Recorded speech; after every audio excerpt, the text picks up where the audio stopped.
Le Dr Vin, en 2001, a obtenu son diplôme en médecine de l'Université McGill. Par la suite, il a fait sa résidence en médecine interne à la même université, ainsi que 2 spécialisations en maladies infectieuses et en microbiologie médicale, respectivement aux universités du Manitoba et McGill.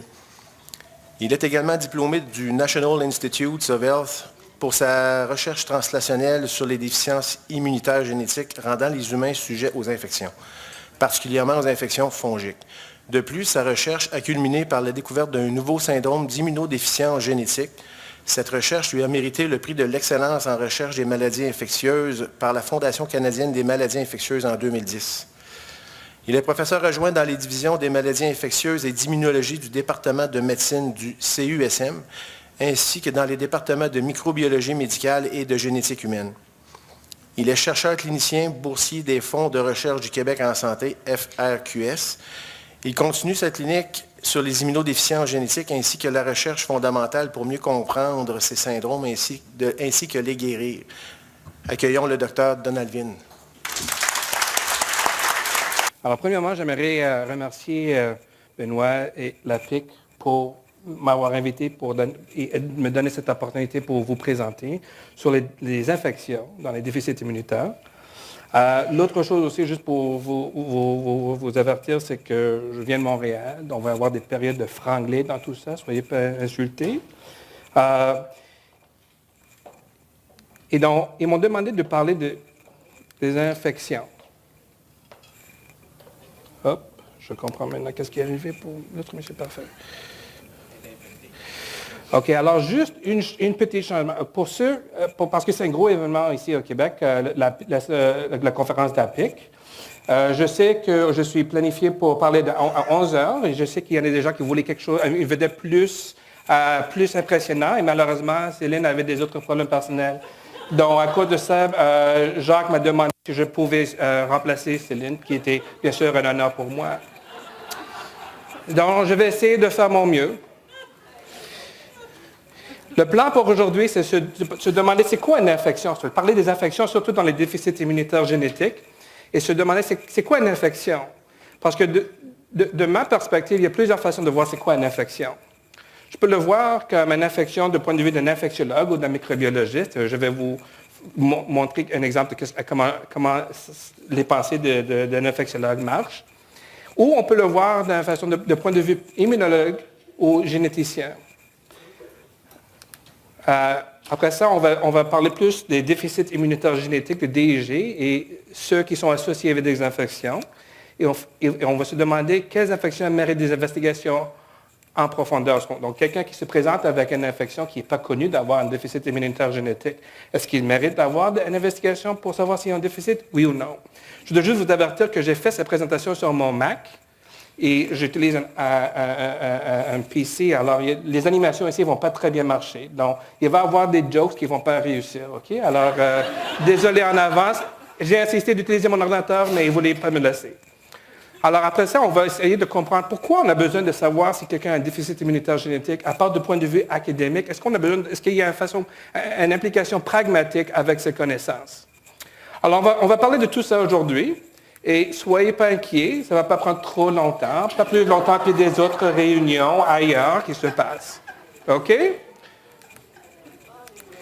Si par contre, vous décidez que pendant ma présentation, vous voulez vous sauver, disons par exemple, vous sentez que c'est une prison, n'hésitez pas à le faire, appelez l'hélicoptère et je promets, je ne veux pas le dire au ministre.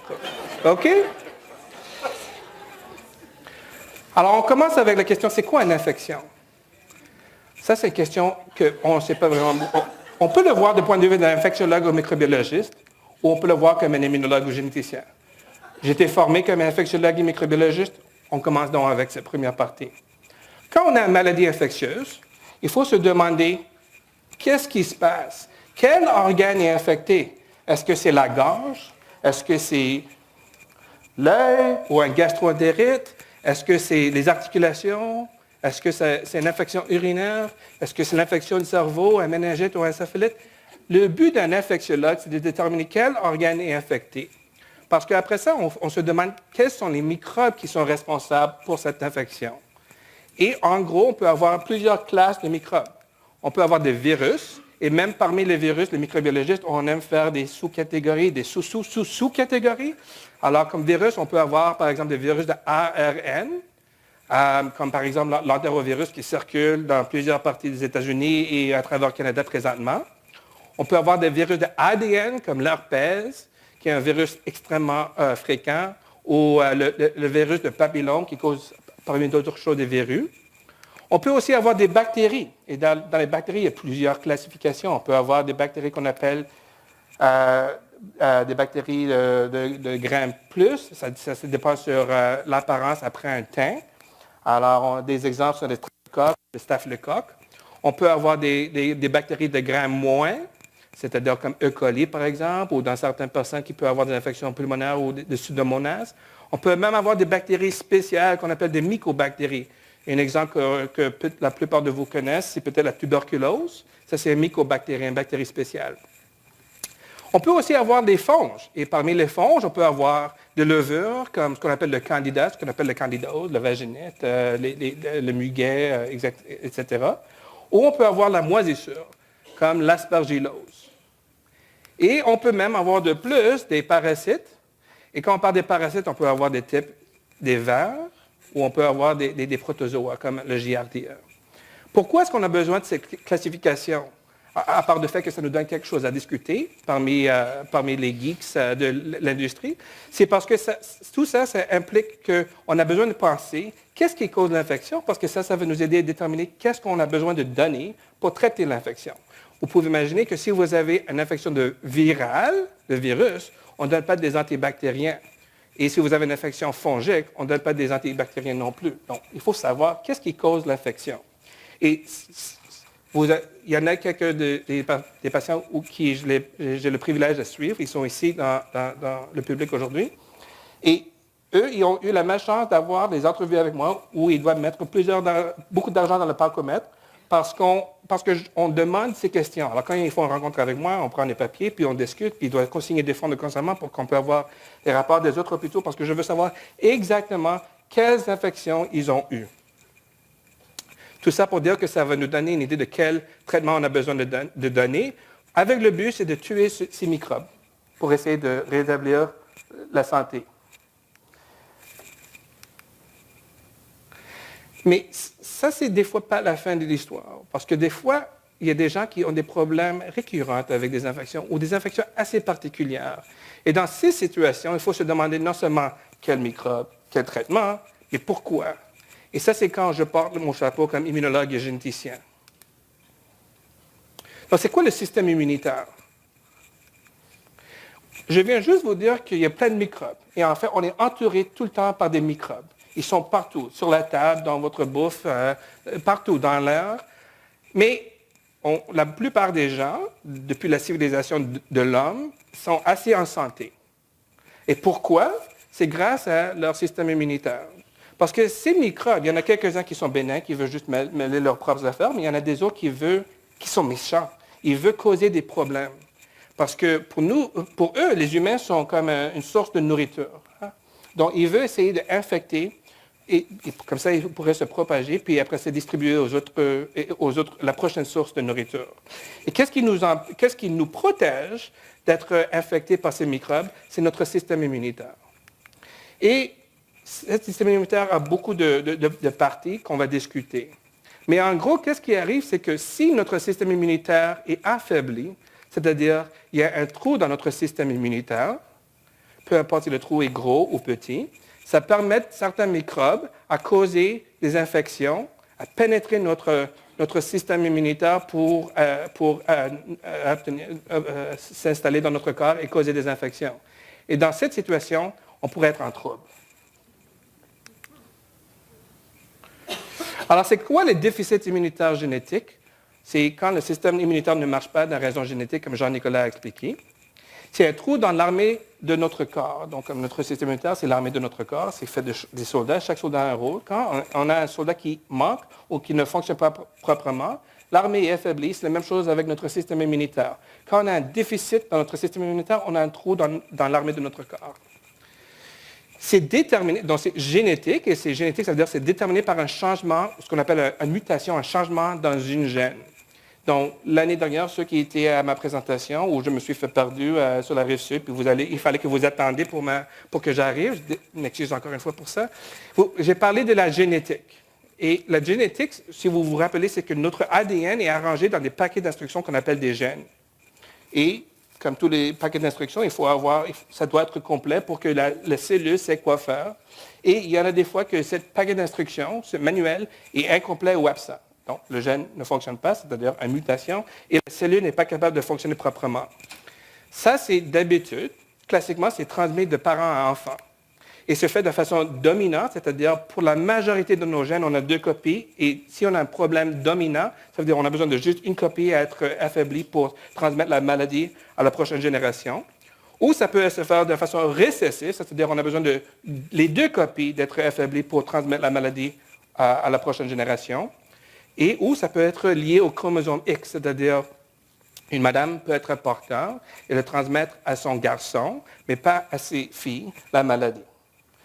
Mais il faut comprendre aussi que pas toutes les maladies ou conditions génétiques, c'est nécessairement transmis de parents à enfants. Comme Jean-Nicolas a expliqué, dans le processus de former un enfant, il y a des changements qui peuvent arriver de façon spontanée, non reliés à ce que les parents ont dans leur ADN, qui peut se développer dans les enfants.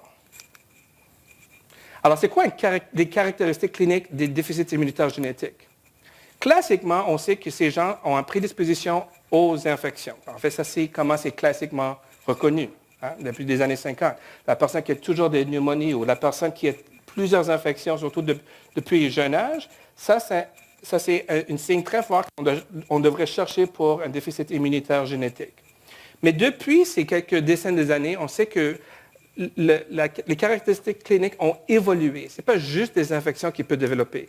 Il y en a des gens qui ont un déficit immunitaire génétique qui se présentent avec des conditions auto-immunes, c'est-à-dire leurs lymphocytes attaquent leur corps, ou auto-inflammatoires, c'est-à-dire ils démarchent pour aucune raison, aucune infection, aucune précipitation, des fièvres qui peuvent être accompagnées par des éruptions de peau ou des problèmes d'articulation. On peut avoir aussi des déficits immunitaires génétiques qui rendent les gens susceptibles à toujours avoir des allergies. Ils sont allergiques à tout. Toutes les choses environnementales, toute la nourriture, tous les médicaments, il y en a l'eczéma, etc. Donc, ces gens aussi peuvent avoir un déficit immunitaire génétique, même si ça ne présente pas avec des infections. Et dernièrement, comme j'avais fait avant, on peut avoir aussi des déficits immunitaires génétiques qui rendent les gens ou les familles susceptibles au cancer. Mais je suis infectiologue, donc on va parler des infections. Quelles infections sont importantes? Mais quand quelqu'un se présente dans ma clinique avec un microbe inhabituel, surtout un que j'ai, comme microbiologiste, est difficile à prononcer, c'est sûr qu'il y a un problème. S'ils sont infectés par un espèce que personne n'a entendu, ça c'est inhabituel, il y a un problème avec leur système immunitaire. Ou s'ils se présentent avec une infection sévère, surtout avec des microbes communs, comme je vais vous montrer plus tard, ça c'est bizarre. Donc on est tous entourés par des microbes. La plupart des gens sont capables de surmonter cet événement et après ça retourner à la santé normale. Mais il y en a des gens qui développent des complications assez sévères et dans ces cas, on cherche pour des déficits immunitaires, surtout déficits immunitaires génétiques. Ou l'autre chose, c'est des infections récalcitrantes au traitement. C'est-à-dire, on traite, ils améliorent un petit peu, on arrête le traitement, ça retourne. Ou il y a une infection, on donne le traitement qui devrait marcher parmi nos tests, mais ça ne marche pas. Ce n'est pas contrôlé. Et dans ces cas, il faut se demander est-ce qu'ils ont un déficit immunitaire, surtout génétique. Dans les DEG classiques, parce qu'il y en a de nouveaux types de DEG, mais les DEG classiques, c'est basé sur le fait que quand on prend un échantillon de votre sang, on est capable de le séparer. On vient juste entendre qu'est-ce qu'on peut faire avec le plasma dans les donneurs saines, mais dans les personnes avec des déficits immunitaires, qu'est-ce qu'on se concentre surtout sur, et c'est les globules blancs, ici. Et quand on regarde les globules blancs, on peut les catégoriser dans plusieurs types. On peut dire qu'ils sont, par exemple, des neutrophiles, ou des lymphocytes B, ou des lymphocytes T, ou des monocytes. Et dans le plasma, il y a aussi certaines protéines, non seulement les anticorps, mais les compléments qui nous protègent, qui font partie de notre système immunitaire classique. Et quand on a un déficit dans une de ces parties de notre système immunitaire, ça se présente avec des infections assez classiques. Donc, je vais vous montrer de quoi je parle. On commence avec les neutrophiles. Il y a beaucoup de déficits où il y a un problème avec la production et la fonction des neutrophils. Dans les neutrophils, ça se produit dans la moelle osseuse, ça passe par plusieurs étapes, et cette partie, c'est la production, comme je vous ai dit, dans la moelle osseuse. Après ça, ça sort de la moelle osseuse pour aller dans la circulation, où ça se promène pour plusieurs heures, dépendant sur le type de leucocytes, de globules blancs.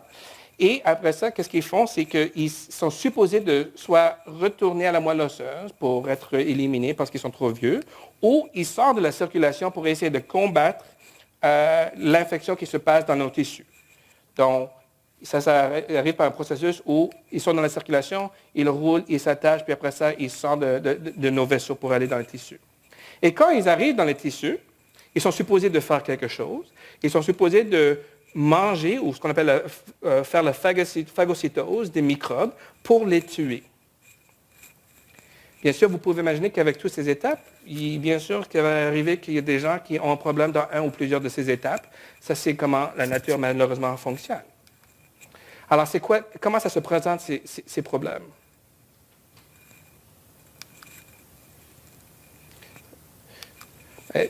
Typiquement, ça se présente avec des infections de la peau, ce qu'on appelle la cellulite, ou même des abcès, des poches des infections dans la peau. Et ça peut se présenter à un âge assez jeune, où on a l'infection de l'ombrie.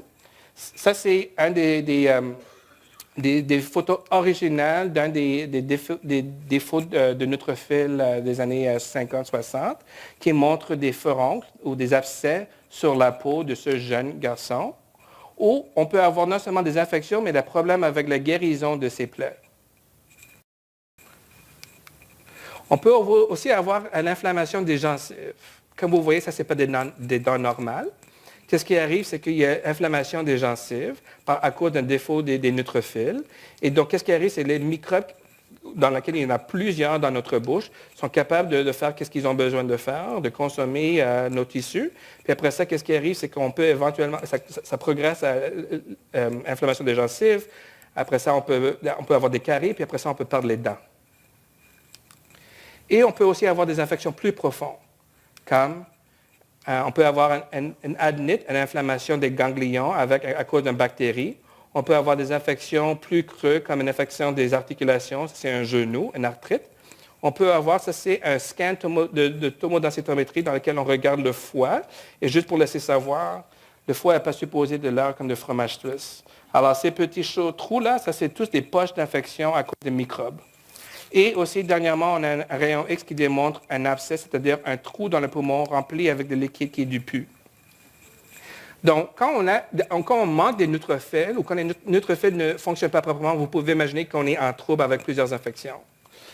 Alors, quelles infections, quels microbes? Surtout des bactéries de grain plus et grain moins. Alors, ces bactéries. Et donc, quand ça arrive, il faut nécessairement donner des antibiotiques pour tuer ces microbes.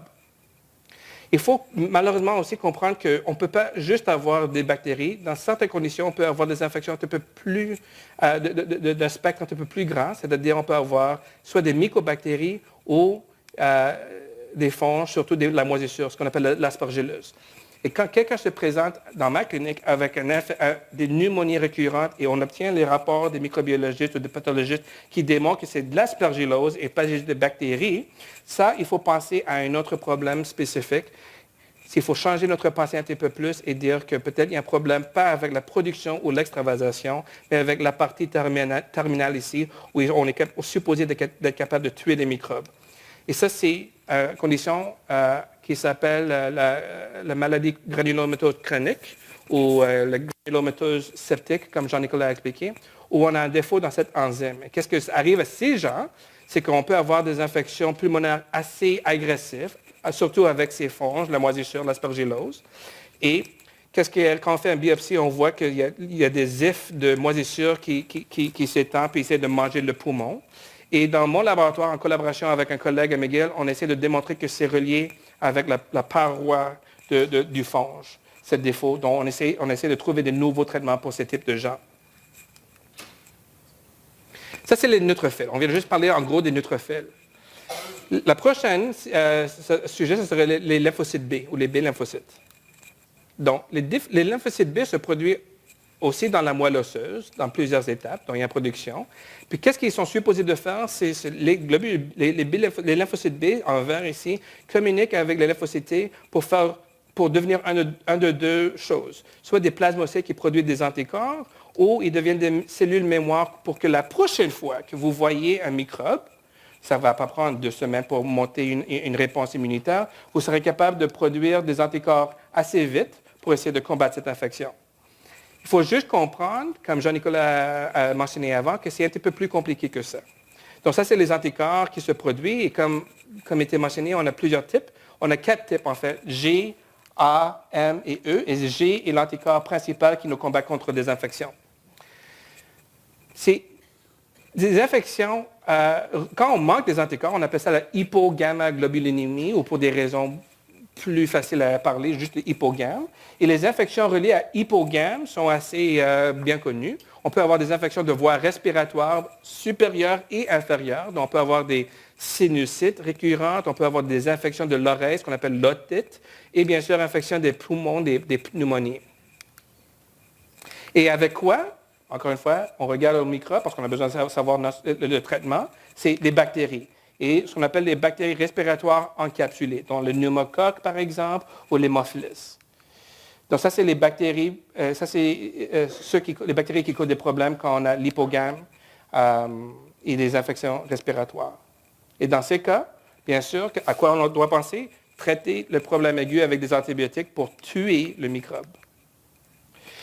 Il faut comprendre qu'il y en a certaines conditions reliées avec l'hypogamme où on peut avoir des infections un petit peu plus uniques. On peut avoir des méningites chroniques avec le virus entérovirus. Et ça, c'est un syndrome de agammaglobulinémie, c'est-à-dire on n'a pas peu des anticorps IgG, on n'a aucun anticorps IgG, A ou M. Et ça, c'est l'agammaglobulinémie liée au X, ou la maladie de Bruton.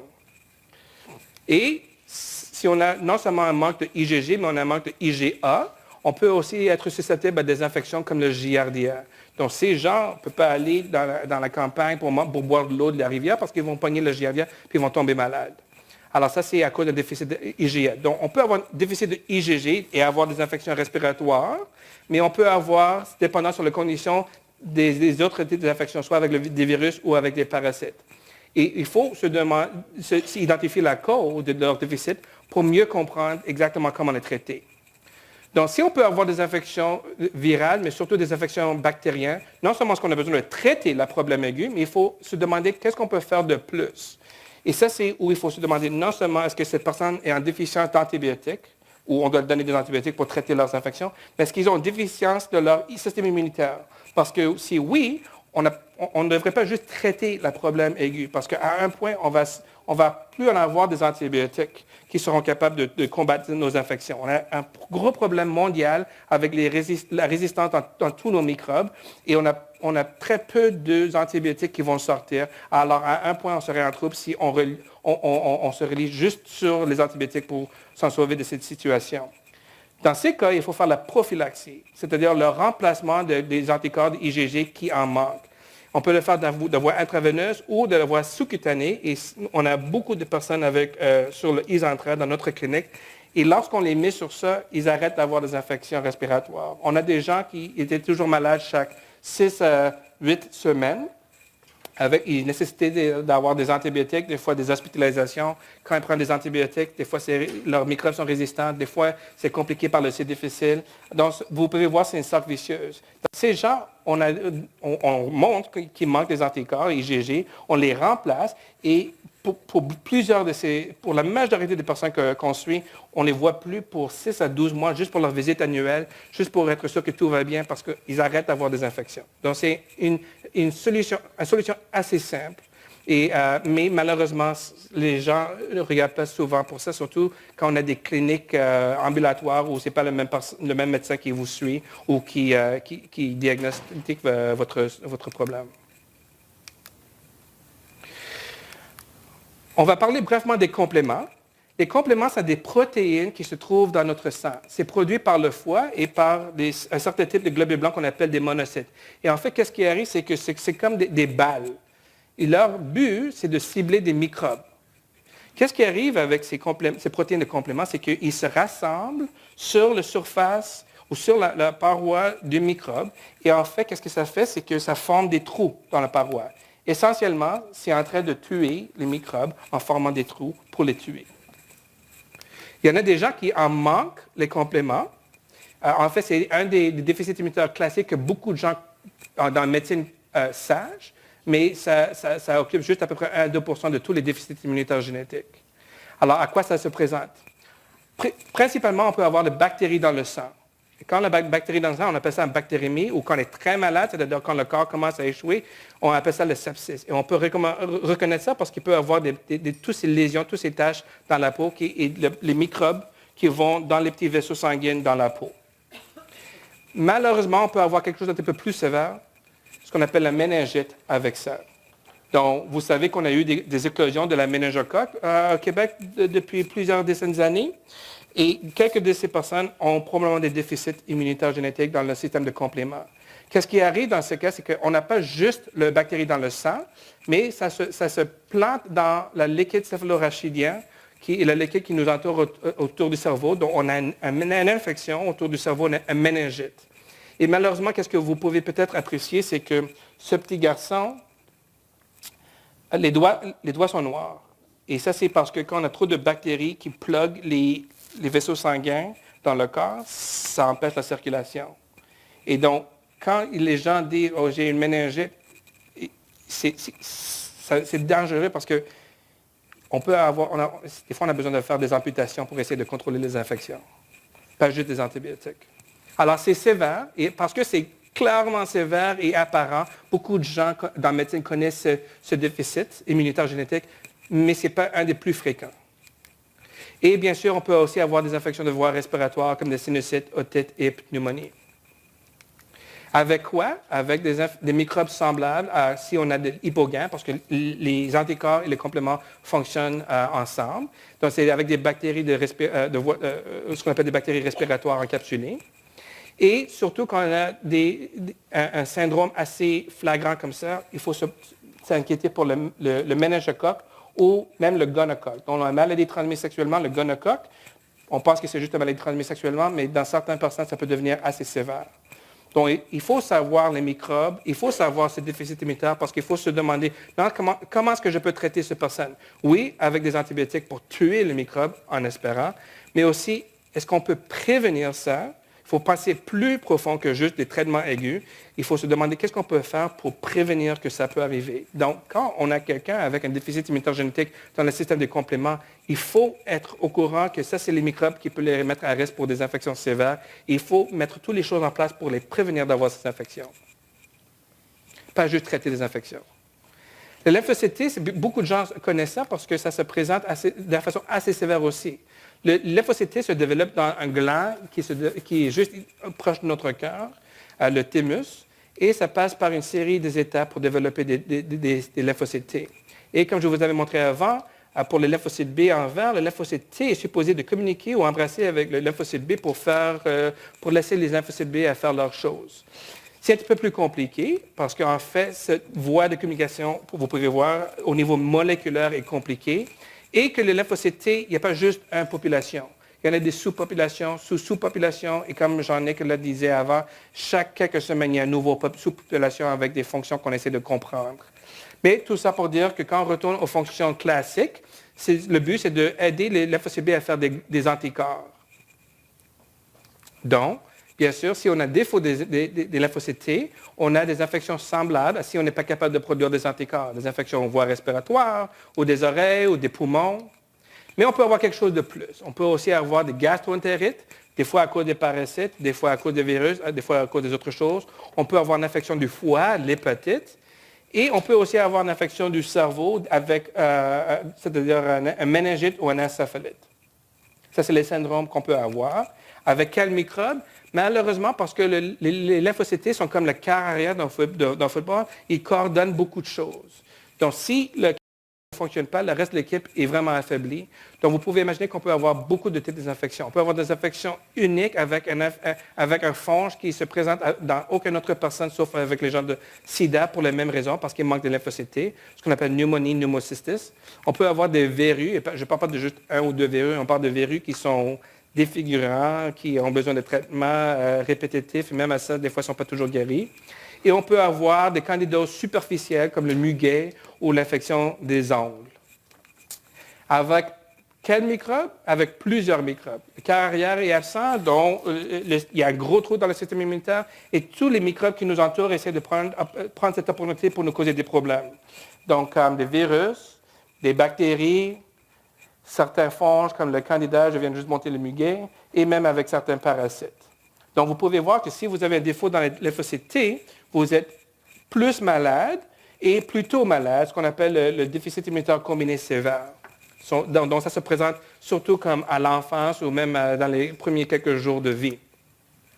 Alors, dans ces cas, on a besoin de penser un petit peu plus de quel antibiotique est-ce qu'on donne. Oui, on a besoin de donner des antimicrobes à peut-être plusieurs types. Peut-être c'est des antibactériens ou antifongiques ou antiparasitiques, mais il faut aussi se demander comment est-ce qu'on peut refaire ce système immunitaire et on le fait avec des greffes. Donc, s'il y a quelqu'un avec des déficits de lymphocytes T, ça, c'est ce qu'on appelle une urgence immunologique. Et dans ces cas, on a besoin de trouver un donneur pour faire des greffes de cellules souches dans ces patients. Donc ça, c'est le système immunitaire avec les déficits immunitaires génétiques classiques. Mais moi, je vois des personnes où ils ont clairement un problème avec des infections. Mais quand on fait les tests classiques, on ne peut pas identifier le problème. Et dans cette situation, on voit les médecins en général faire deux choses. Ils disent, vous n'avez pas un problème parce que nos tests disent que vous n'avez pas un problème. Ou il y en a des gens, les environnements cliniques où je dis, votre corps nous dit que vous avez un problème, mais nos tests ne peuvent pas le trouver. Alors, on a besoin de raffiner nos tests, pas mal étiqueter le patient. Alors, qu'est-ce qu'on fait quand les tests sont normaux? Il faut penser à des déficits immunitaires plus spéciaux.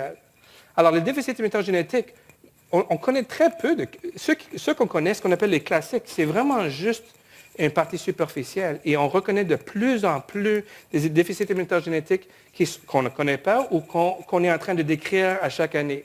Donc, ça fait juste à peu près 6 à 8 ans, il y avait à peu près 120 à 140 déficits immunitaires génétiques. Et donc, dans ces derniers 6 à 8 ans, on a découvert un autre 50 ou 60. Donc, ces gens auraient pu être mal étiquetés comme « Ah, vous n'avez pas un problème avec votre système immunitaire. » Mais la réalité, c'est qu'ils ont un problème. Il faut qu'on le trouve. Alors, pour moi, je concentre surtout sur des infections. Et quand je vois quelqu'un avec des autres conditions, on s'en occupe et puis on travaille avec des autres, en équipe avec des collègues en recherche et en clinique pour essayer de diagnostiquer et gérer ces conditions. Mais moi, je me concentre surtout sur les infections. Quand il y a quelqu'un qui se présente avec ces conditions, c'est sûr qu'il y a un problème. Et c'est à moi d'essayer de trouver ça. Et ça, c'est ce que j'essaie de faire au Centre Université Santé McGill. Parce que les déficits immunitaires génétiques se commencent toujours avec un problème de gènes. Ces gènes sont supposés de produire une protéine qui permet à nos cellules de fonctionner proprement. Et quand le gène n'est pas là ou n'est pas complète, la cellule est soit incapable de fonctionner proprement ou en fait devient méchant et empêche les autres à fonctionner proprement. Les déficits immunitaires génétiques classiques se concentrent surtout sur l'absence ou la réduction d'un constituant du système immunitaire qui est soit une protéine ou un globule ou une cellule, et ça se trouve surtout dans le sang. Mais les nouveaux déficits immunitaires génétiques, c'est quand on trouve un problème avec le molécule. Un molécule ne fonctionne pas proprement et ça peut se trouver dans le sang ou dans l'organe. Et des fois, on n'a aucune idée exactement où ça fonctionne, mais, où c'est supposé de fonctionner, mais on sait que ça ne fonctionne pas dans ces gens et ça ne tombe pas dans la catégorisation de déficit immunitaire génétique classique comme je vous avais montré. Donc, ça, c'est ce que je vous avais montré, le système immunitaire classique, des neutrophils, des lymphocytes B, T et monocytes. Mais on sait que maintenant, les déficits immunitaires génétiques sont plus que juste quel globule est absent ou quelle protéine est absent. Dans le sang, on sait que le système immunitaire peut impliquer la peau ou les voies respiratoires ou les intestins. Chacun de ces organes a leur propre système immunitaire qui ne se trouve pas dans le sang, qu'on ne peut pas faire facilement des biopsies pour faire une évaluation de leur fonction ou de leurs protéines. En fait, le système immunitaire est plus que juste des cellules, c'est vraiment des voies moléculaires. Alors, les nouveaux déficits immunitaires génétiques, les DIG que nous, on cherche, c'est les voies moléculaires. Vous pouvez voir qu'il y a beaucoup de voies moléculaires qui sont décrites. Il y en a plusieurs autres qu'on ne comprend pas. Et en fait, notre système immunitaire est plus comme un réseau très compliqué.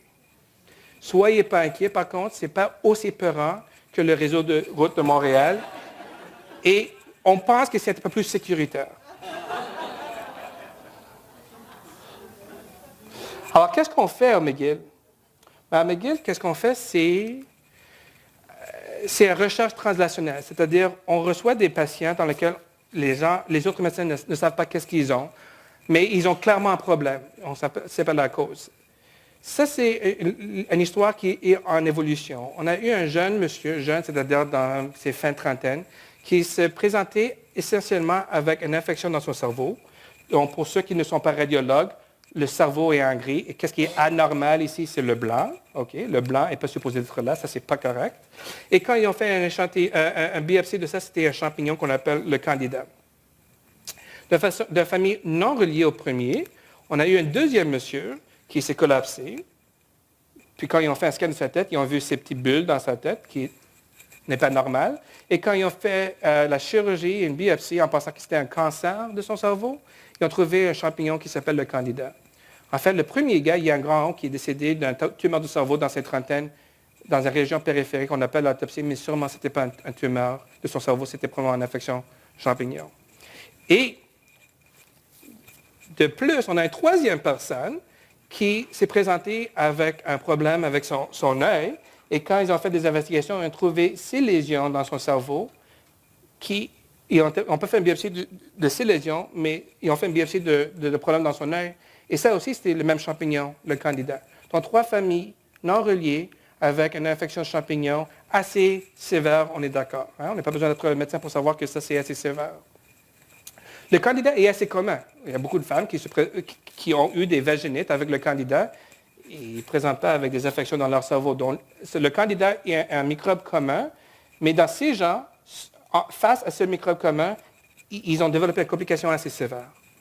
Quand on fait des tests d'investigation dans mon laboratoire, on a trouvé le gène responsable pour cette condition. Dans ces 3 familles, c'est le même gène. Et c'est des mutations, des changements de ce gène partagés, même s'ils ne sont pas de la même famille. Et quand on regarde la généalogie de leurs ancêtres, on voit qu'il vient de à peu près la même région en France, c'est-à-dire Champagne, Nord-Pas-de-Calais, Normandie, île de Jersey, toutes ces régions. Donc, probablement, qu'est-ce qui est arrivé, c'est que dans l'ancien temps, ces gens sont venus, par bateau, bien sûr, pour coloniser la Nouvelle-France. Et à cause du fait qu'il y avait juste 6500 habitants dans la Nouvelle-France, pour plusieurs décennies d'années ou des siècles d'années, bien sûr, il y avait des mélanges de familles. En fait, c'est intéressant dans l'histoire de Québec parce que si on regarde la généalogie, il y a certaines familles où ils ont juste changé leur nom de famille. Des fois, on ne sait même pas la raison. Des fois, c'est apparent. M. Boulanger, c'est Boulanger. M. Boucher, c'est Boucher. Mais des fois, il y a juste un changement de nom. On ne sait pas pourquoi. Mais qu'est-ce qui arrive, c'est qu'après 1 ou 2 générations, si on perd connaissance de qui a changé leur nom, des fois, qu'est-ce qui arrive, c'est que les familles ils ont eu des relations consanguines sans savoir. Dans les gens qui disent, bien sûr, il y a des relations consanguines parmi les francophones. Ce n'est pas parce qu'il y avait des relations consanguines intentionnelles, comme ça, dans certaines cultures, comme en Turquie ou certains pays arabes, mais c'était vraiment parce qu'il y avait peu de choix. Et avec l'histoire historique, avec le changement de nom, qu'est-ce qui est arrivé, c'est qu'il y avait peu de connaissances des fois de changement de nom. Alors, qu'est-ce qu'on vient de juste démontrer, que je ne vais pas vous montrer aujourd'hui, c'est que c'est en fait un effet fondateur parmi les francophones de souche du Québec, ces conditions génétiques. Mais qu'est-ce qu'on a fait de plus, c'est avec le premier patient, c'est qu'on a pris ces cellules. Et, je ne vais pas vous traduire tout ça en anglais, mais on a pris ces cellules, puis on a stimulé avec un fonge, et puis on a comparé à plusieurs contrôles. Et vous n'avez pas besoin de comprendre que le monsieur avec l'infection est supposé d'être en rouge, sa réponse est en rouge, et le contrôle est en vert. Donc, vous ne voyez rien sur le rouge parce qu'il n'y a pas de réponse. Donc, pour ce protéine, ce qu'on appelle le GMCSF, il est incapable de répondre face à la stimulation fongique avec ce molécule. Il est incapable de produire ce molécule quand ces cellules rencontrent quelque chose de fongique. Pourquoi c'est important? Parce que ce monsieur a eu une infection récalcitrante avec son candidose. On a donné les antifongiques appropriés, ça retombait, il y avait toujours des rechutes. Alors, à un point, il était hospitalisé, puis on avait peur à le perdre. On a dit, mais écoute, ça là, on sort nos données de recherche. Ça, c'est son ponction lombaire. Donc, on a mis une aiguille dans son dos, puis on a sorti le liquide qui flotte autour de son cerveau. Et on a mesuré, ici, vous allez voir, les cellules et les protéines. Donc, si vous êtes plus bas que la ligne hachée ici en noir, pour les cellules, c'est normal. Si vous êtes plus bas que la ligne en bleu ici, pour les protéines, c'est normal. Vous pouvez voir que le monsieur était clairement anormal, malgré le fait qu'il était sur des antifongiques. Et même malgré le fait sur les antifongiques, on était capable de même isoler le champignon de ce liquide, malgré le fait que nos tests disaient que c'était le bon antifongique. Alors, parce qu'il était incapable de produire ce molécule, le GM-CSF, dans nos tests laboratoires, ce molécule existe pour utiliser dans les humains pour des autres raisons, des raisons complètement non reliées à lui. Et on a pétitionné pour avoir l'approbation de Santé Canada. On l'a obtenu, puis on a commencé ce monsieur sur les injections en continuant ses antifongiques. Vous pouvez voir que quand on le met sur l'injection, tout ça commence à normaliser. Mais naïvement, on avait pensé qu'on l'avait guéri. Alors, autour de Noël, on l'avait arrêté. J'avais pensé par Noël, je vais donner un bon... Non, malheureusement, qu'est-ce qui est arrivé? C'est qu'on a arrêté, il m'a envoyé un courriel, je fais pas bien, on a rentré, on a fait des ponctions lombaires, puis on voit que les choses ont remonté. Donc, on a recommencé les injections, et puis vous pouvez voir ici que tout ça a normalisé. Le monsieur a à peu près 22-23 mois sur ces injections. Il a un conjoint avec qui il est marié. Il a une nouvelle bébé-fille, rénovation, un nouveau job. On a redonné sa vie selon lui. Mais est-ce que c'était juste par chance? On n'est pas sûr, parce que la deuxième personne démontre exactement le même défaut dans nos tests, dans nos études de recherche. Et lui aussi, quand on fait les ponctions lombaires, et vous voyez ici, ça, c'est avant le traitement, puis après le traitement, il est mieux. Donc, quand il a collapsé avec son infection fongique, il était dans une chaise roulante. Maintenant, quand je l'ai dernièrement vu, ça fait juste quelques semaines, il est capable de marcher, c'est sûr avec une marchette, mais pour à peu près 15 minutes. Je pense que, lui, il pense que c'est une grosse amélioration de sa vie. Moi aussi, je pense qu'on a réussi. Je pense qu'on a changé sa vie, mais je dis ça de façon... modeste. Je ne veux pas que vous pensiez que je suis arrogant. Juste pour dire que quand on fait la recherche, le but de la recherche, ce n'est pas juste d'être académique, mais c'est d'utiliser cette information et le traduire pour comment mieux traiter le patient.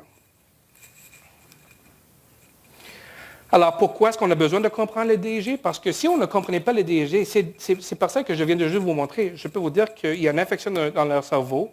C'est un champignon, c'est le candidat. Ça devrait répondre à un antifongique basé sur nos tests, et on le donne l'antifongique, et puis on sort de ça.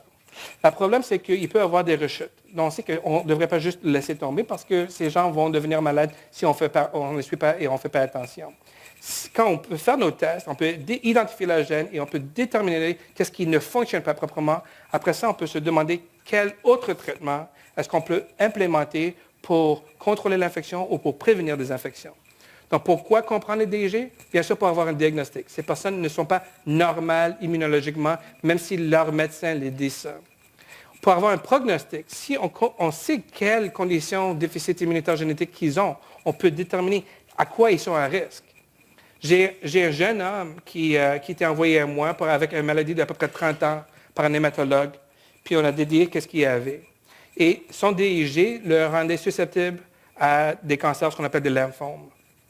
Alors, je dis, OK, il faut que vous me suivez, je vous suis dans ma clinique régulièrement, même si vous êtes bien. Tu sais, il est jeune, il est 30 quelque chose ans. Pour lui, il dit que si j'ai quelque chose, je vais vous appeler. Et il manquait toujours ses rendez-vous. Alors, à un point, j'ai appelé sa mère pour lui dire, il a manqué ses rendez-vous, puis je m'inquiète pour lui.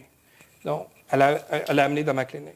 Et il n'était pas content. Il n'était pas content avec moi du tout. Il y avait des commentaires assez assez fort. Mais quand on a évalué le monsieur, il y avait une bosse en dessous de son bras. Et quand on a fait une biopsie, on a trouvé qu'il y avait 3 lymphomes dans sa bosse. Et il a reçu la chimiothérapie et il est guéri de son lymphome. Et sa mère, chaque fois qu'elle me voit, elle est en larmes. Mais la réalité, c'est qu'en sachant c'est quoi le DIG que chaque personne a, on peut savoir c'est quoi le prognostic. À quoi est-ce qu'on doit surveiller? Donc, du point de vue infectiologue, il faut savoir aussi non seulement comment traiter l'infection. Est-ce que j'ai besoin de donner quelque chose qui cible des virus ou des bactéries ou des fonges ou des parasites? Est-ce que j'ai besoin d'implémenter des processus de prophylaxie comme le vaccin, comme le déficit des compléments? Mais il faut aussi traiter le système immunitaire. S'il y a un manque des anticorps, on doit remplacer les anticorps. C'est assez simple. Et quand on fait ça, il y a vraiment un changement de vie pour les personnes, au moins dans ma clinique, quand on commence le traitement. Ou on peut faire le traitement de cytokines, comme le GM-CSF que je viens de vous montrer. Ou, comme Jean-Nicolas a mentionné, des fois, on peut remplacer des enzymes qui en manquent. Ou des fois, on doit être un peu plus agressif et faire des greffes de moelle osseuse ou de cellules souches. Et aussi considérer la thérapie génique. Mais on est loin de la thérapie génique, comme Jean-Nicolas a mentionné. Donc, au Centre Université Santé McGill, ça, c'est qu'est-ce qu'on fait? J'ai deux parties dans mon programme. Une, c'est la partie clinique, où on fait bien sûr l'évaluation des patients, des familles, et je regarde surtout leur histoire des infections des microbiologiques. Et quand les gens viennent à ma clinique, encore une fois, je dis vraiment, prends-toi ton app pour le parcomètre parce que ça va être long.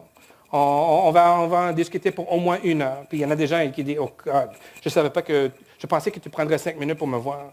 Et non, c'est le contraire. On regarde les infections et la microbiologie des infections. Et bien sûr, on fait la gestion des conditions où on co-gère, on partage la gestion avec leur médecin principal. Donc ça, c'est des fois moi, avec exactement le même nombre de cheveux que ce dessin. Mais aussi dans mon laboratoire, on fait la recherche génétique. Quels sont les gènes responsables? Est-ce que c'est un gène qui est connu à causer un déficit immunitaire génétique ou est-ce qu'on doit chercher pour un nouveau gène parce que c'est une nouvelle condition qui n'est pas décrite? Et ça arrive assez souvent pour moi. On a des gens dans lesquels on n'a aucune connaissance de qu'est-ce qu'ils ont. Ils n'ont pas quelque chose qui est connu.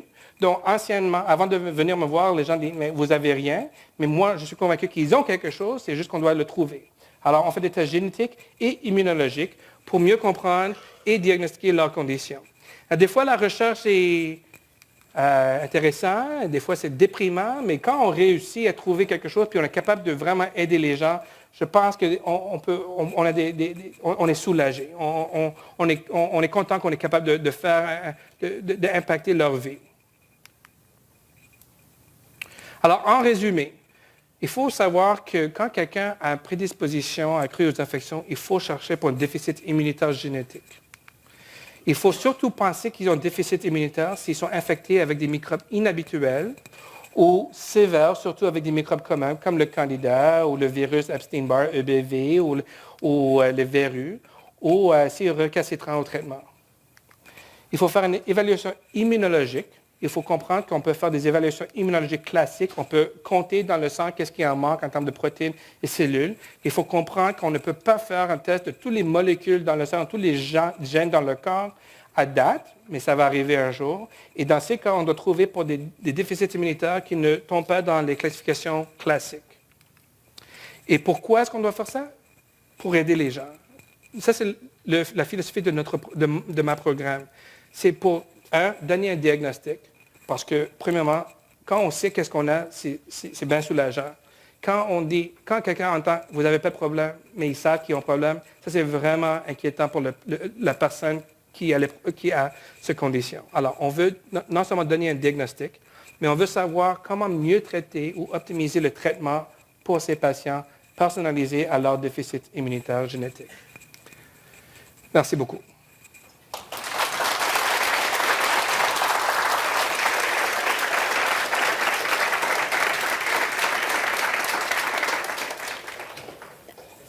Dans la salle? Moi, je parle pas. C'est pas une question, c'est un commentaire. C'est pour vous féliciter au même titre que Dr. Boursicot. Vous êtes des excellents vulgarisateurs. Merci beaucoup. Merci.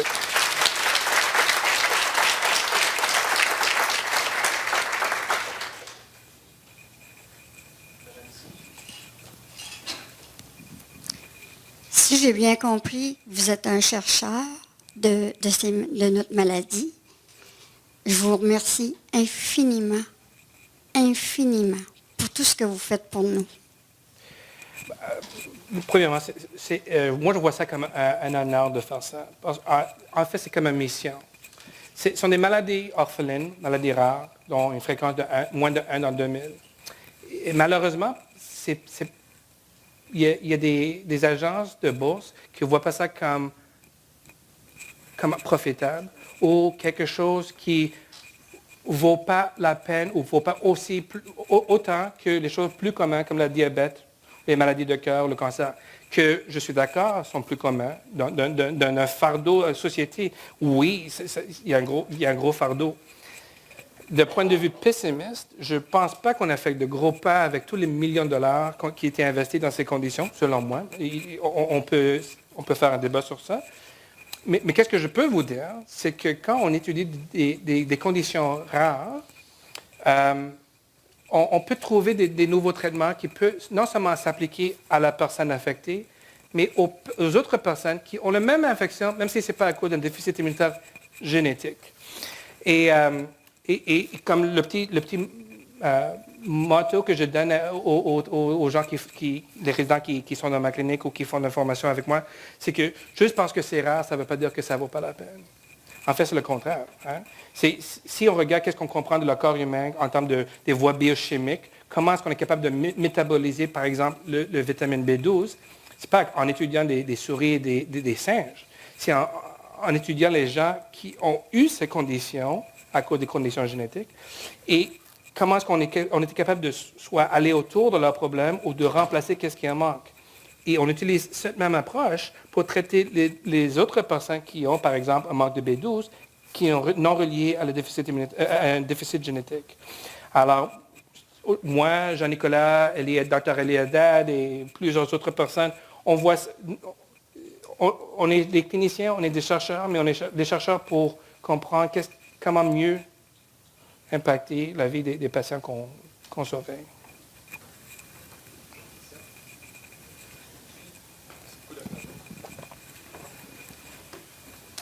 C'est vrai? Merci beaucoup. À vous, merci beaucoup. Merci beaucoup.